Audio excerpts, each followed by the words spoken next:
Okay. Great. Well, hi and welcome. My name is Jolene Rebar, and today we're going to be talking about how to identify fake news. Recently, you've probably been hearing a lot about fake news, right? Go ahead and give me a thumbs up if you've been noticing more and more stories with outlandish dramatic headlines or headlines about the actual presence of fake news. Just a thumbs up or a yes in the text box, whichever.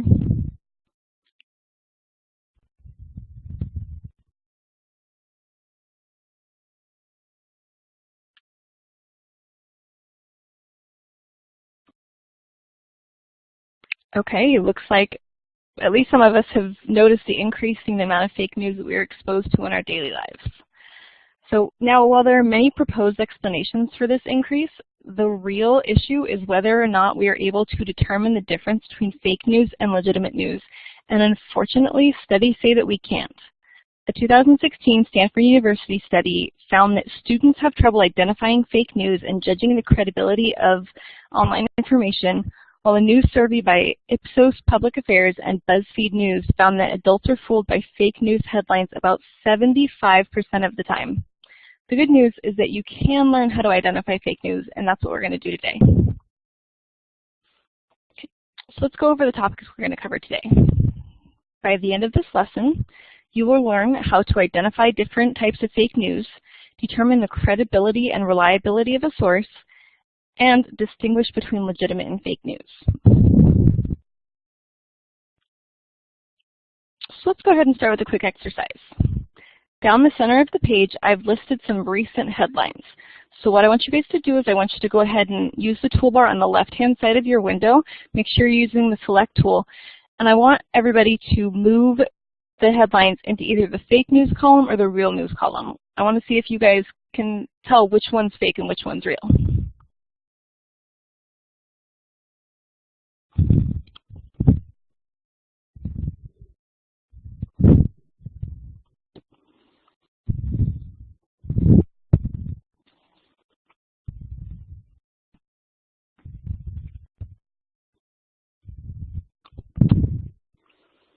Okay, good job, you guys. But this was actually a demonstration in how tricky fake news headlines can be, because these are all fake news headlines. Yes, Obama set a new record for regulations, but 527 pages doesn't mean that it was 527 regulations. So there's something off on each of those headlines. So it just gives you an example of how easily everybody can be fooled. So now you're probably wondering why this matters to you. After all, what harm can a few fake news stories do? However, it's easy for us to forget that we're constantly being bombarded by information, which can result in information overload. So let's stop and think about this. When was the last time you were really disconnected from all of your information pathways? Actually, let's go even more basic. When was the last time you went a week without your smartphone, and not including out-of-the-country vacations? Can anyone think of a time like this? Just give a thumbs up or a yes in the comment box if you can remember the last time you went a week without your cell phone. I didn't think so. What about a day? When's the last time that anybody said, oh, I'm going to not take my phone with me today?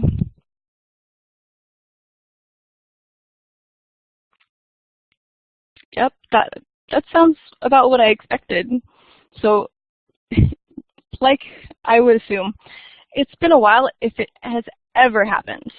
So now, while this makes it harder for us to determine what is actually legitimate and what is fake, because we're constantly being exposed to information every day, every part of our lives, this can actually cause us to give more attention to fake news stories than legitimate ones, which was the case towards the end of the last presidential election. An analysis from BuzzFeed News showed that from August to Election Day, the top 10 fake news stories generated almost 1.4 million more shares, reactions, and comments on Facebook than the top 10 legitimate news stories. So you may still be wondering why this matters to you so much.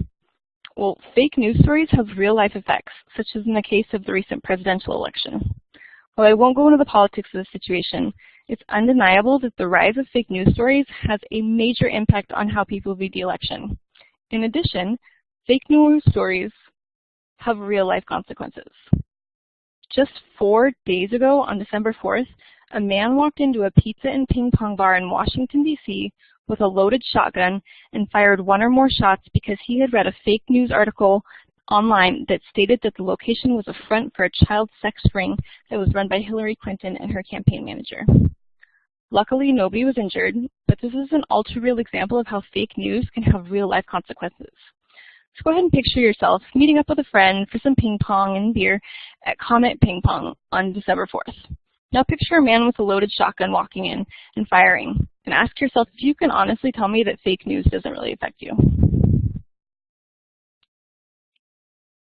So there are several different types of fake news.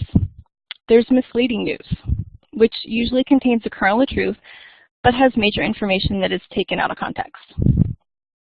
There's also highly partisan news, which is a type of misleading news, but where the facts of an event are manipulated to fit some type of agenda. And then clickbait uses shocking or teasing headlines to goad you into clicking for more information, which may, or more often, may not live up to the hype. So can anyone give me an example of what they think a clickbait headline looks like? You can either grab the mic or use a chat box.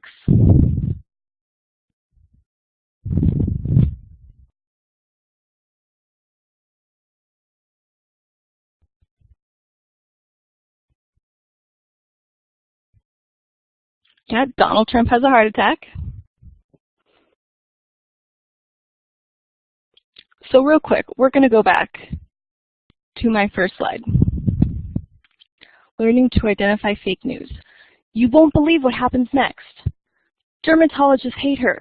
These are all examples of the types of clickbait that is used to try to get you to click on that story. So the next is satirical news, which doesn't actually pretend to be real news. It's very important. But people, if they're familiar with the satirical content of the site, they can assume that it's legitimate and share it with others. So can anyone give me an example of a satirical news site?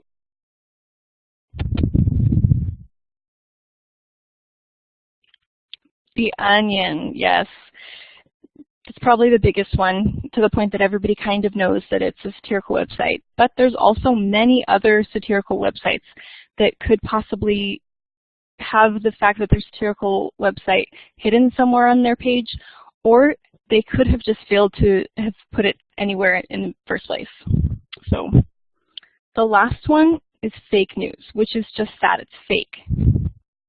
The major points of these stories, whether through their headlines or their photographs, quotes, or other cited material, can easily be debunked with a small amount of critical thinking and fact verification.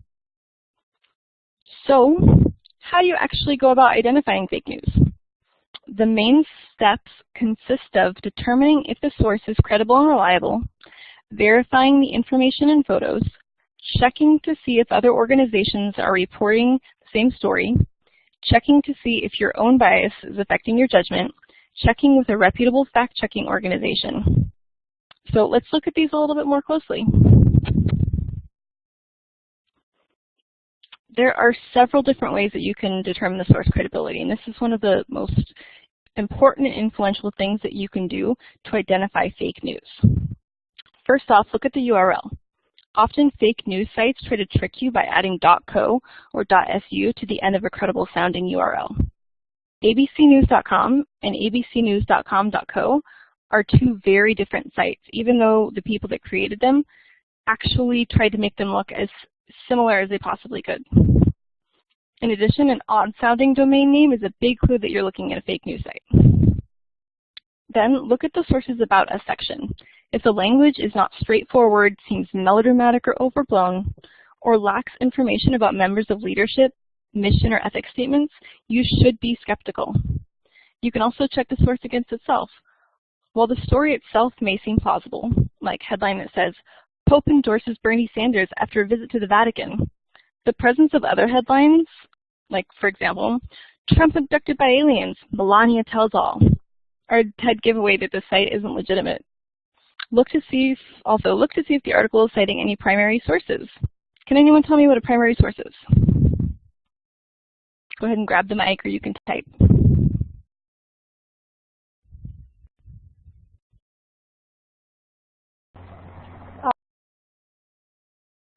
diaries or like a journal to be a primary source written by one person, like the solo person?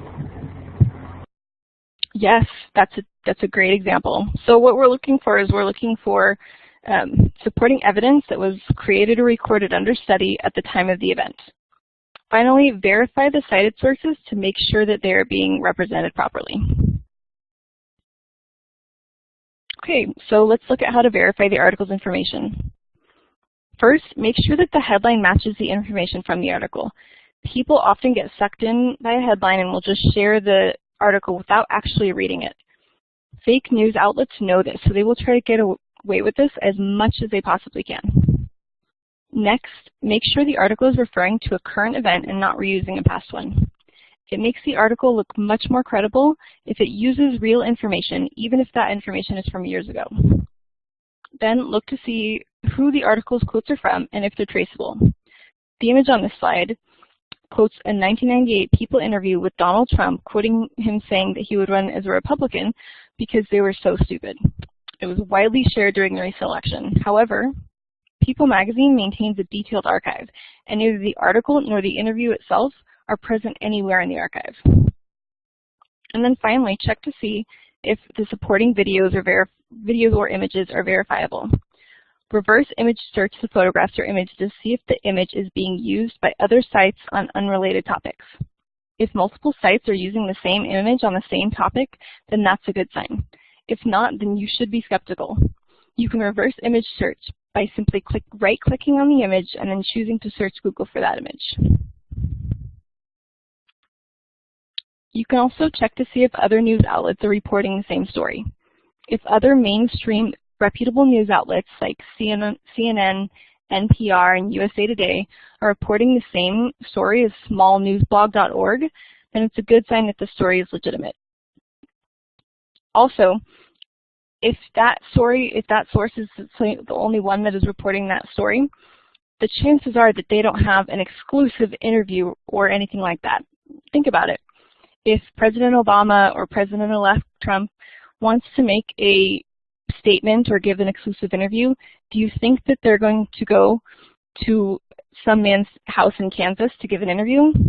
Probably not.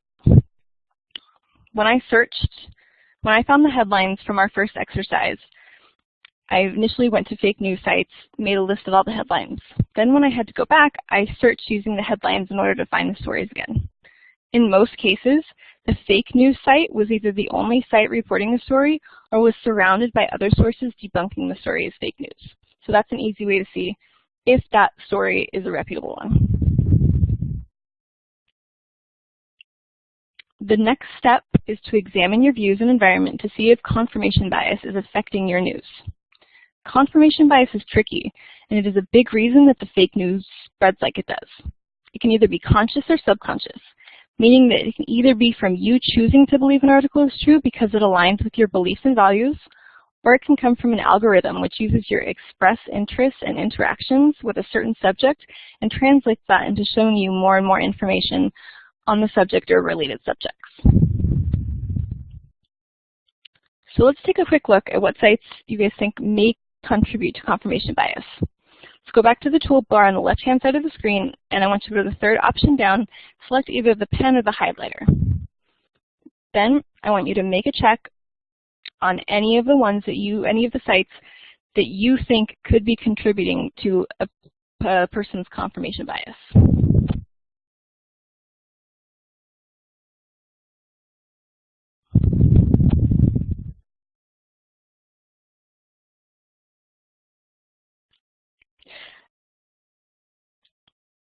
Okay, well, you guys are smart. Look at that. I mean, it's no secret that Facebook and Twitter use these types of algorithms to give you what you want to see. And even YouTube may not be surprising. But many people don't know that a Google search will often try to order the display of your search results so that they align with your interests. While this can be a good thing, I know I've often joked, get out of my head, Google, when it has auto-typed my entire query after I've only entered a word or two. It can also contribute to what's known as the filter bubble.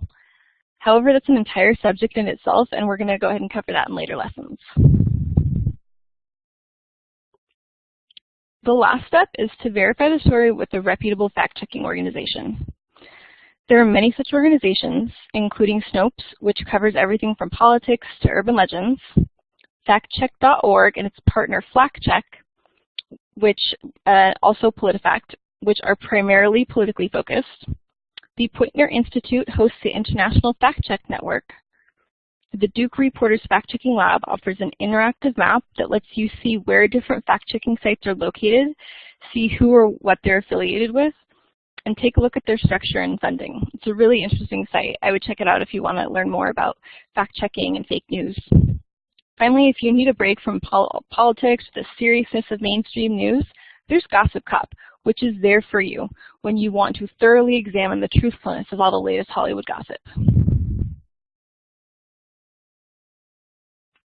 If you're interested in learning more about fake news or news and media literacy, there are organizations that can help you, including the previously mentioned Poynter Institute, the Center for News Literacy, and many others, including those listed here.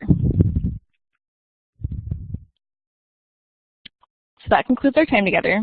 In this lesson, we learned how to identify different types of fake news, determine the credibility and reliability of a source, and distinguish between legitimate and fake news. Remember that while we are guaranteed a free press, we aren't guaranteed a true press, and it is ultimately up to us as the readers to determine the credibility and legitimacy of the news stories that we read and share. Thank you for your time and participation, and I'll take any questions if there are any.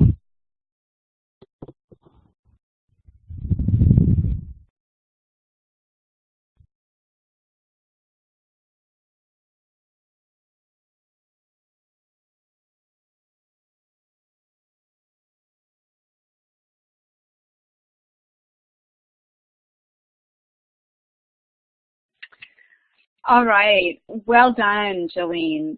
Such a critical topic. Always a critical topic, but somehow it feels fiercely critical these days. And, you know, I guess really it is in the last decade with, all, you know, the media explosion. We're all just sort of getting our sea legs on a fire hose, as people like to call it. So while it's always been important, I guess it has exponentially, I mean, of course it has exponentially sort of exploded, and people are a little bit feeling whiplashed by it. So great topic. Thank you for guiding us through understanding